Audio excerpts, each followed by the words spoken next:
17세기의 영국, 프랑스를 비롯하는 서유럽과의 공통점은 뭘까를 생각해 봐야 되겠죠. 요 시기에 뭔가 막 발전했으니까.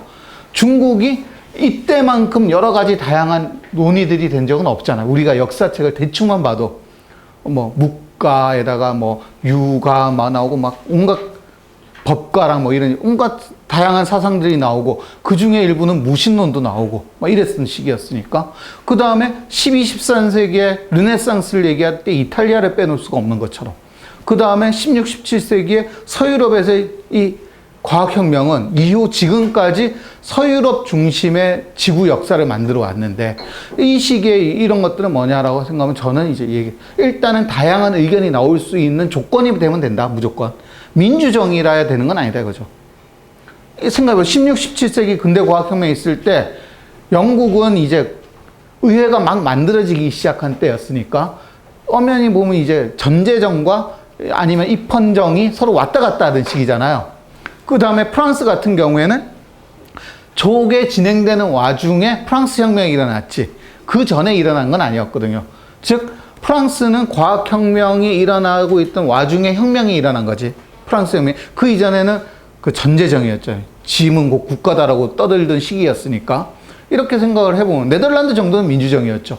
하지만 독일도 민주정이 아니었죠. 그 당시에는 여러 국가로 짜개져 가지고 있던 공국들이 막 난무하던 시기였고. 근데 공통된 점은 뭐냐면은 중앙으로 확고하게 가지고 있던 권력이 있지 않는 시기죠. 그러니까 여기 보시면은 제자백가가 여러 떠들 수 있는 것도 뭐 제나라도 있고 초나라도 있고 뭐 무슨 나라도 있고 무슨 나라도 있고 다양한 나라들이 있고 이 나라들끼리 싸워요. 그럼 이 다양한 나라들이 서로 이니셔티브를 지게 싸우는 과정에서 누구의 이론이 더 정확한지 들어보려고 했고 그 다음에 이것에 대한 설득이 요구가 돼서 그래서 공자도 막 유람을 하잖아요. 노나라도 갔다가 이렇게 했던 시기였고 이탈리아 같은 경우도 여러 도시 국가들이 서로 경쟁해요. 피렌체하고 막 밀라노하고 싸우고 그 다음에 로마 교황령하고도 싸우고 막 시칠리아도 따로 싸우고 이러던 시기니까 이 여러 가지 다양한 도시 국가들이 서로 간에 패권을 놓고 싸우던 시기였고 그래서 서유럽도 마찬가지죠. 영국과 프랑스와 독일과 이런 특히 독일 같은 경우에는 더 심했죠. 프로이센이 통일을 하기 전까지는 다 짜게져 있었으니까 이탈리아처럼 이런 곳에서 즉 여러 그 정치 집단들이 하나로 이니셔티브가 완전히 확고되지 않은 시기에 이런 시기에 자기네들의 의견을 만들어내고 자기네들이 지배력을 강화시키기 위해서 다양한 의견들이 필요해. 다양한 정보들이 필요해. 이런 시기에는 어디서나 이런 활발한 논의들이 이루어진 거죠. 근데 그런 논의들이 이루어질 수 있던 가장 최초의 사건들이 어디냐면 고대 그리스이지 않겠느냐라고 생각합니다. 즉 어디서든 과학혁명이 일어날 수 있는 조건들은 됐는데 그 조건들이 가장 먼저 부합했던 게 인류의 역사에서는 고대 그리스였다라고 생각이 들어요. 물론 여기에서는 전제도 있겠죠. 이렇게 과학이 발달하기 위해서는 이것만 가지고 되지는 않을 거고 이거는 저는 이제 기본 조건이라고 생각을 해요. 근데 어느 정도의 기술적 수준도 있어야지 과학적 얘기를 하죠. 아까 제가 말씀드린 게 처음에 그거였잖아요. 아는 만큼 물어본다. 그런데 알지도 못하면 물어볼 수도 없어요. 즉 우리가 지금 역사 속에 얘네들이 제일 처음이다라고 얘기했지만 고대 그리스가 실제로는 그 이전에 부족국가 시대였으니까 문명이 처음 생길 때 그럼 부족국가 시대에 왜 과학이 안 생겼냐고 물어볼 수 있잖아요. 근데 이때는 문명의 초기니까 아는 게 정말 1도 없어서 애들 말처럼 하자면 1도 없으니까 뭘 물어볼지를 모르는 거죠. 이런 시기에는 과학이 안 생긴다. 과학이 생기려면 어느 정도 지식의 축적이 됐어야 되는 건데 이 지식의 축적이 되지 않은 시기였다 이거죠. 이전까지는. 근데 지식의 축적이 어느 정도 가능해지고 난 이후에 처음으로 이렇게 나왔던 게 고대 그리스지 않겠느냐. 이런 생각 정도를 얘기를 합니다. 그리고 참 여기는 없는데 또 하나가 있어요. 지금 우리랑 비슷하죠. 여기 오신 분들이랑.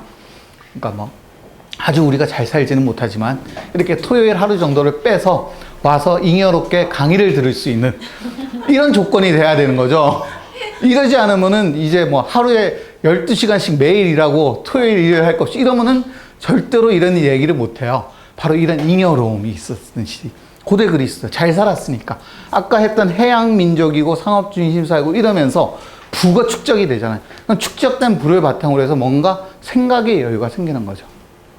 이거는 근대도 마찬가지예요. 근대 과학을 발전시켰던 그 뉴턴이라든지 뭐 보일이라든지 이런 사람들도 보면 헐벗은 사람들은 별로 없어요.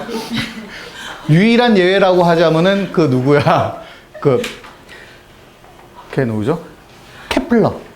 케플러 정도만 좀 힘들었고, 엄마가 막 마녀라고 이제 그 깜빵에서 한 7년쯤 사시고 이랬으니까, 그런 정도만 빼고는 나머지는 다 먹고 살만한 사람들이 과학을 했던 거거든요. 그래서 이 시기도 마찬가지였다는 얘기죠. 그래서 이제 일단은 잉여로움은 좀 전제가 돼야 된다. 어느 정도 먹고 살만한. 이런 정도가 우리가 좀 해봐야 되지 않을까라는 얘기고. 그래서 고대 그리스의 저작들을 보면은 대화체 형식이 되게 많아요. 소크라테스의 대화도 말 그대로 제목이 대화고, 그 다음에 플라톤의 저작들도 대부분 대화체가 많잖아요. 물론 대화체 이전엔 뭐가 있냐면 시적인 형태가 더 많았어요. 그러니까 초기의 저작들은 시의 형태로, 서사시나 이런 시의 형태로 주로, 그러니까 헤라클레이토스가 대표적이죠. 시의 형태로 쭉 나오고, 그 다음에 고대 그리스는 아니지만 뒤에 그 에피쿠로스 학파의 대표 그 사람 이름이 갑자기 루키몬데 까먹었다. 이거 자연에 대하여라고 이제 쓴 책이 있는데, 이런 책들도 보면 다 시예요. 그러니까 시적인 형식을 띠는 게 첫 번째고, 두 번째가 대화의 형식을 띠게 되는데, 두 가지. 시적인 형식을 띠는 거는 비전의 의미를 가져요. 이때 비전이란 건 영어 비전이 아니라 그러니까 은밀하게 전한다. 한자로 치면 이렇게 되죠. 이 비자가. 제가 한자도 이런 것들도 다 기억을 합니다. 비밀리에 전한다 라는 의미에서 의미를 은유로 덮고 알레고리화 시켜가지고 이렇게 전하는 게 한편의 전통이었고, 근데 이 전통은 어디서부터 오는 거야? 신화로부터 오는 거예요. 그러니까 이 고대 그리스라고 지금 제가 말씀드린 거는 약 BC 8세기 정도부터 얘기하는 거예요. BC 8세기부터 이제 BC 한 1, 2세기 정도까지를 얘기하는 건데, 요 시기를 우리는 지금 고대 그리스라고 얘기를 하는 건데, 이 이전에도 역사가 없진 않았겠죠. 이 이전부터 내려오던 이런 철학 이전 또는 과학 이전의 시기에는 주로 사람들이 뭘 가지고 얘기를 하냐면은 이제 1인으로 계속 전승이 되는 이런 식의 자기네들의 이제 고유한 비밀들을 전승시키는, 피타고라스도 그랬죠. 이런 식으로 나오는데, 이런 식의 전통들은 뭘로 나오냐면 시를 통해서 출판을 드러내는 걸로 나오고, 하지만 아까 얘기했더니 설명을 하고 설득을 해야 되는 이런 전통은 또 뭐로 나오냐면 대화체 형식으로 나오게 되는 거죠. 그래서 논문의 형식으로 글을 쓰는 건 별로 찾아볼 수가 없었어요. 초기 그리스에는. 이런 것들. 즉 중요한 게 뭐냐면 설득이 필요한 구조였다. 그리고 설득을 할 수 있을 만한 지식이 내재적으로 충족돼 있었던 시기. 이런 얘기 정도를 우리가 해볼 수 있을 겁니다. 자, 그리고 이렇게 되면서 사실은 고대 그리스의 자연 철학이 시작되면서 신이 배제가 돼요. 근데 여기서 얘기하는 신은 뭐냐면 요 다신교의 다신들이 배제가 돼요. 그럼 안 믿었냐고 하면 안 믿었다가 소크라테스가 죽었잖아요. 독배를 먹고. 소크라테스 죽은 가장 중요한 독신이잖아요. 시인을 모독한 죄. 가 이제 소크라테스가 독을 먹은 가장 중요한 이유인데, 어쨌건 이 독신의 죄를 지은 것처럼 얘기하는데 사실은 좀 웃긴 게 소크라테스보다 더한 얘기를 했던 사람도 살았어요. 소크라테스 죽은 건 사실은 정치적인 이유죠. 그런데 어쨌거나 그러니까 다신교의 신들은 신으로 안 친 거예요. 이 철학자들은 우리랑 똑같은데 조금 더 능력이 있는, 흔히 마블에 나오는 슈퍼히어로 정도인 거죠.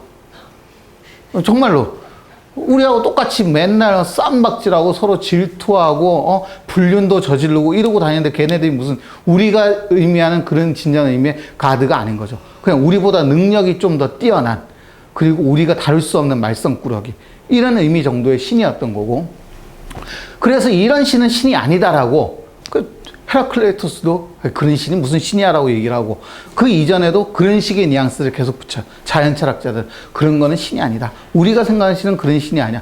사실은 그래서 신약에서 처음으로 시작되는, 예수로부터 시작되는 절대적 유일신 사상은 어떻게 보면 그리스의 사상이기도 하다라고 생각할 수 있어요. 그리스의 자연 철학에서 나타나는 이런 그러니까 아페이온이라든가 로고스라든가 이런 것들이 이제 신학적으로 정착이 되면서 우주 전체 유일한 신이라는 개념이 나온 거고, 실제로는 이제 그 전까지는 이런 의미의 신은 없었다라고 볼 수 있어요. 어떻게 보면 신학적으로 본다면 로고스를 그렇게 얘기하는 거죠.